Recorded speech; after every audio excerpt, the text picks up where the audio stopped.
Hi student.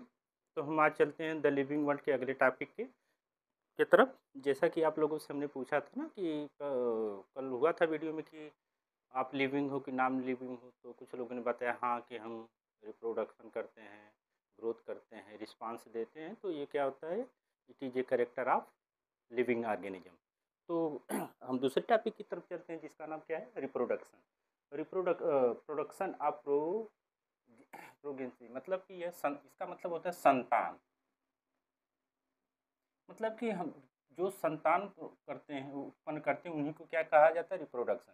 फिर कि जो फीचर्स मिलते हैं मोर या लेस सिमिलर ऑफ पेरेंट्स, मतलब कि अपने जो संतान होती है वो पेरेंट्स से होती है।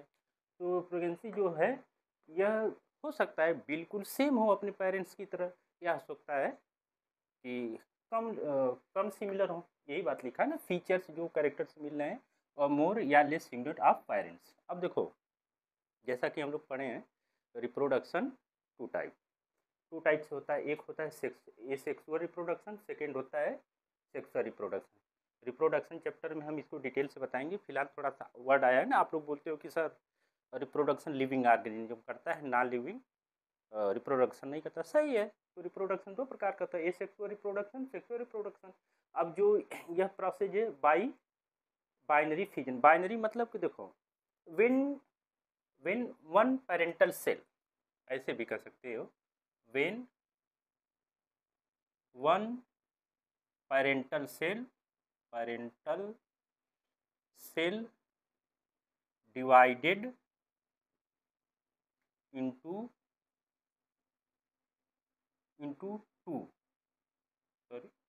टू डाटर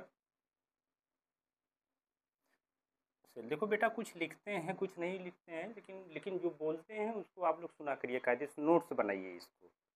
तो जहाँ तक संभव होता है याद आ जाता है, मैं लिख लेता हूँ। जहाँ तक याद नहीं आ पाता तो आप लोग कोशिश करिए कि लिख लिया करिए। When one parental cell divided into two daughter cell, यह क्या होता है, बाइनरी फिजन होता है। बाइनरी फिजन में, यह बाइनरी फिजन की ये हो गया, डिफिनीशन हो गई। अब देखो बाइनरी फिजन का बस वही है कि जैसे देखो, एक सेल है, यह सेल माइटोसिस डिवीजन या एमाइटोसिस डिवीजन के द्वारा, हम मान रहे हैं माइटोसिस डिवीजन के द्वारा, माइटोसिस एमाइटोसिस क्या है, मियासिस क्या है, हम लोग सेल डिवीजन के चैप्टर में पढ़ेंगे। माइटोसिस का यहाँ पे मतलब है, if one parental cell divided into two daughter cell with same chromosome number. मतलब कि यह ये पेरेंटल सेल है, देखो यह डिवाइड हो गई टू पेरेंटल सेल। अगर इसमें 23 क्रोमोसोम है, इसमें भी 23 क्रोमोसोम्स होंगे दोनों में, इसको बोला जाता है माइटोसिस। फिलहाल हमको ये बताना है कि बाइनरी फिजन क्या है। तो बाइनरी फिजन का बस केवल यही मतलब कि अगर one daughter cell equal divided into two daughter cell, ये होता है बाइनरी फिजन। अब देखो बडिंग क्या होता है। बडिंग में कुछ नहीं है, यदि एक ये डॉटर सेल है, बढ़ेगी दो डॉटर सेल में, बट क्या अनइक्वल, एक छोटी होगी एक बड़ी होगी, तो इसको कहा जाता है, इसको बोला जाता है बडिंग द्वारा। अब बडिंग देखो, बडिंग जो डिवीजन है, इसका कुछ एग्जांपल जैसे मिलते ईस्ट और हाइड्रा में। अगर एग्जांपल समझना है तो यह पाया जाता है, ईस्ट में पाया जाता है और हाइड्रा में। यह जो हम बता रहे हैं ये सेक्सुअल रिप्रोडक्शन का है। और बाई स्पोर्स का, जैसे अगर आप लोगों को देखना है तो जैसे आप देखे होंगे रोटी वोटी पे फंगस लग जाते हैं, तो जो फंगस लगते हैं वह उसका वो जो टूट जाए, वो क्या बना लें, टूट कर स्पोर्स का निर्माण कर लें, जैसे फंजाई इसमें हो गया। अब देखो बाई स्पोर्स द्वारा बाई फ्रेगमेंटेशन, जो फिलामेंटस बॉडी है, जैसे मॉसेज ब्रायोफाइटोसाइट टेरिडोफाइटम हम लोग पढ़े थे ना कि मॉसेज, तो मॉसेज में जो बॉडी होती है फ्रेगमेंटेशन होती है। तो प्लांट में हम लोग पढ़ेंगे। तो एक प्लेनेरिया है जिसको बोला जाता है चाकू की धार के नीचे रहता है, प्लेनेरिया हो गया, और हो गया मॉसेज हो गया, इसमें पाया जाता है फ्रेगमेंटेशन। और बेटा समझो, जैसे आप लोग देखे होंगे आलू का कोई फीमेल नेम अलवाइन होता है नहीं ना। तो मतलब आलू जो होता है वह अपने बॉडी से ही पुत्र को जन्म देता है, उसको बोला जाता है प्रोपोगेशन। इसको आप लोग समझ गए होंगे, एग्जाम्पल हटा दे रहे हैं, आप लोग लिखते जाइएगा साथ में। तो जहाँ तक प्रोपोगेशन है तो उसमें हम लोग क्या समझते हैं, ये सेक्सुअल रिप्रोडक्शन का है। तो जैसे आप देखोगे आलू है, इसको मिट्टी में डालोगे तो ऐसे ऐसे इसको ट्यूब बोला जाता है, ट्यूबर। और पता है इसको आइज बोला जाता है, आइज भी बोलते हैं। तो इसको हम लोग देखो कभी किसी इसकी ज़रूरत पड़ती है, इसको बच्चे उत्पन्न करने के लिए कभी भी किसी की ज़रूरत पड़ती है। सॉरी आज गर्मी ज़्यादा है। और देखो, और हम लोग देखते हैं कि गन्ना, आप लोग देखे होंगे गन्ना। तो गन्ने को भी हम लोग क्या किसी के साथ इसका वो किया जाता है। हाँ, थोड़ा सा एक बात जान जाओ, अगर ट्यूबर्स में मतलब आलू में, टोमेटो में अगर फ्लावर निकले, फ्लावर निकलने के बाद पालीनेशन हो, तो पालीनेशन होने के बाद जो बीज निकलेगा हम लोग उसको अगर मिट्टी में डालेंगे तो उससे भी आलू बनेगा। हालांकि हम लोग सबसे, अगर आप अपने दादा से बोलो कि दादा हम फ्लावर से सीड्स निकालें, इसको आप लगा दो, तुरंत मारेंगे, बोलेंगे ऐसा थोड़ा होता है। नॉर्मली हम लोग जो इसका प्रोडक्शन करते हैं, आलू का प्रोडक्शन करते हैं, आलू के द्वारा ही इसके ऊपर आँख, गांव में बोला जाता है आँख, और हम लोगों की भाषा में ट्यूबर्स, और बायोलॉजी बॉटनी की भाषा में आइज ये होता है। तो मतलब इन्हीं के द्वारा ही बच्चे उत्पन्न कर देते। ये सेक्सुअल रिप्रोडक्शन का एक पार्ट है। और जो गन्ने में भी यही प्रोसेस होता है, गन्ने में भी ये प्रोसेस जो, तो गन्ने को भी हम लोग डायरेक्ट मिट्टी में डालते हैं, उससे उत्पन्न। तो ये सेक्सुअल रिप्रोडक्शन का कुछ एग्जाम्पल है। और देखते हैं फिर हम लोग, जैसे ये बात समझ लो, थोड़ा सा बहुत इम्पोर्टेंट है, इसको आप लोग समझते रहो। देखो इसको अंडरलाइन कर लेना, और आप लोगों को ये मेरी स्पेशल, देखो unicellular organism reproduction is synonymous with growth, मतलब के समानुपाती, समान, इस साइनोनामस में समानार्थी भी समझ सकते हो। भाई ये कह रहा है कि यूनिसेलुलर में जो रिप्रोडक्शन है वह बिल्कुल ग्रोथ के समान है। जैसे भाई कोई यूनिसेलुलर बॉडी होगी, जैसे हम कहते हैं कि हम लोग इतना बड़ा हुए, तो मतलब नंबर ऑफ सेल्स, जो सेल्स का संख्या वो बड़ी है।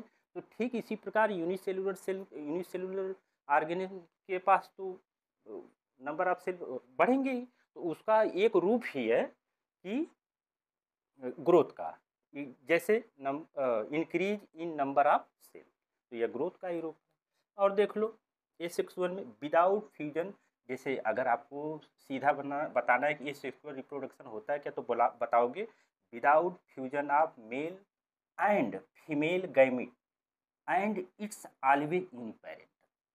एक तो ये देखो परिभाषा क्या बोलोगे, without fusion of male and female gamete known as ये सेक्सुअल रिप्रोडक्शन। और हाँ, एंड इज ऑलवेज यूनिपेरेंटल, मतलब कि जो इसकी जो संतान होंगी उनके पेरेंट्स कैसे, केवल और केवल यूनिसेलुलर, खुद के ही बॉडी से एक या एक से अधिक डॉटर सेल को बना लेना।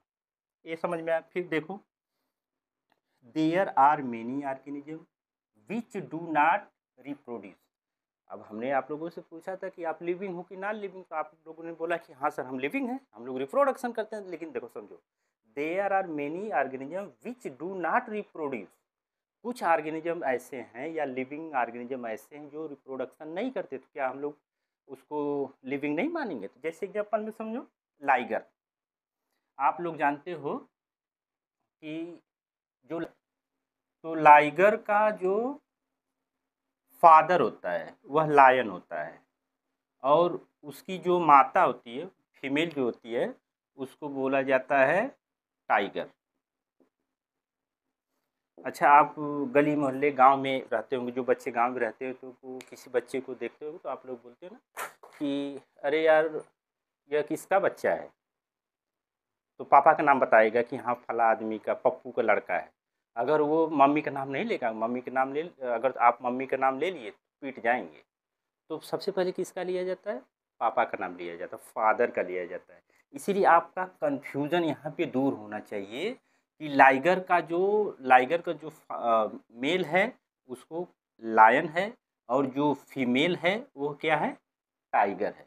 इसको लेकिन लाइगर में कभी भी फर्टिलाइजेशन की क्षमता नहीं होता, यह पुत्र को उत्पन्न नहीं दे सकता। तो क्या बताओ कि हम लाइगर को क्या मानेंगे, नॉन लिविंग, हो ही नहीं सकता। तो इस टॉपिक का, जैसे there are many organism which do not reproduce, तो लाइगर हो गया। सेकंड देख लो, सेकंड है म्यूल्स। म्यूल्स में जो म्यूल में जो मेल है, मेल को डंकी बोला, मेल डंकी होता है, गधा मेल डंकी होता है, यह मेल है। और फीमेल जो होती है, वह जो फीमेल होती है उसका नाम है हार्स। इससे म्यूल का निर्माण हुआ। तो जैसे कहोगे कि सर इसको म्यूल बन, अभी तो आप बोल रहे थे कि लाइगर में पापा मम्मी, तो इसका म्यूल कैसे नाम होगा। तो देखो कुछ देखा गया है कि जो अगर यह मेल होगा, अगर मतलब कि इनके कॉम्बिनेशन से डंकी और फीमेल हार्स से अगर बच्चा मेल हुआ, अगर बच्चा मेल हुआ, एडल्ट मेल हुआ, तो उसको जॉन बोला जाता है, जॉन।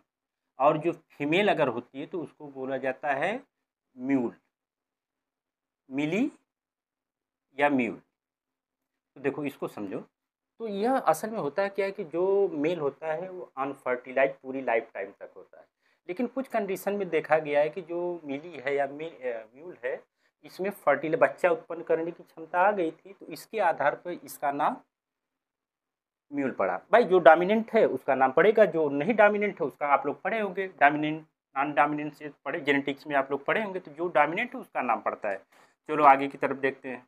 और देखो लाइगर हो गया, मिल हो गया, स्टेराइल वर्कर्स, हनी बी वाला ये है, सॉरी इसको भूल गए, हनी बीज।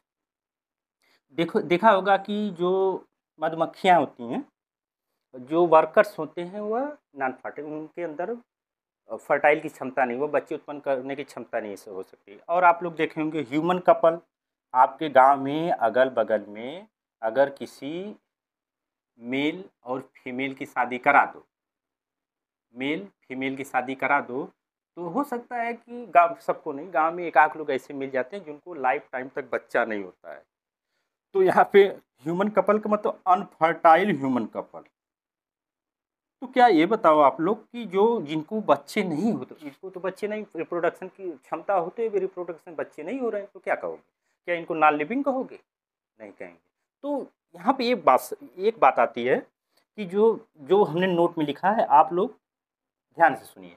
Reproduction also can not be defining characteristic of living organism. मतलब हम लोग लिविंग को, जो रिप्रोडक्शन है, यह नहीं कह सकते कि रिप्रोडक्शन के द्वारा ही लिविंग की परिभाषा सत्य है। जैसे आप लोगों ने कहा नहीं सर, जो होता है मतलब जो रिप्रोडक्शन करते हैं वह लिविंग ऑर्गेनिज्म, हाँ ये सत्य है, ये भी सही है कि non living object nothing never reproduction. तो मतलब ये कभी भी शो नहीं कर पाते या करते भी नहीं कि नॉन लिविंग जो ऑब्जेक्ट हैं वो कभी भी रिप्रोडक्शन की पावर दिखाते हैं। लेकिन कुछ मायने में, जैसे एग्जांपल में आप लोगों ने देखा कि नहीं ये तो परिभाषित नहीं कर पा रहा है। और देखो सेक्सुअल रिप्रोडक्शन, तो fusion of male and female gamete is most, जैसे कहो फर्टिलाइजेशन बोल दो, fertilisation of male and female gamete, ये सेक्सुअल रिप्रोडक्शन है। अब यहाँ पे जैसे विदाउट फर्टिलाइजेशन, एक शब्द बोलोगे, without fertilisation of male and female gamete known as sexual reproduction, ये भी बोल सकते। तो इसमें थोड़ा सा आगे ये बताया कि fusion of male and female gamete, मतलब कि यह sexual reproduction and is mostly by parental. यह जो होता है, इनके जो जो पेरेंट्स होते हैं वह क्या होंगे, बाई पेरेंटल। क्लियर। तो यहाँ तक समझ में आ गया होगा। चलते हैं नेक्स्ट, जो भी ना समझ में आए आप हमको कमेंट करिएगा, मैं बताता हूँ। अब चलते हैं नेक्स्ट पॉइंट की तरफ।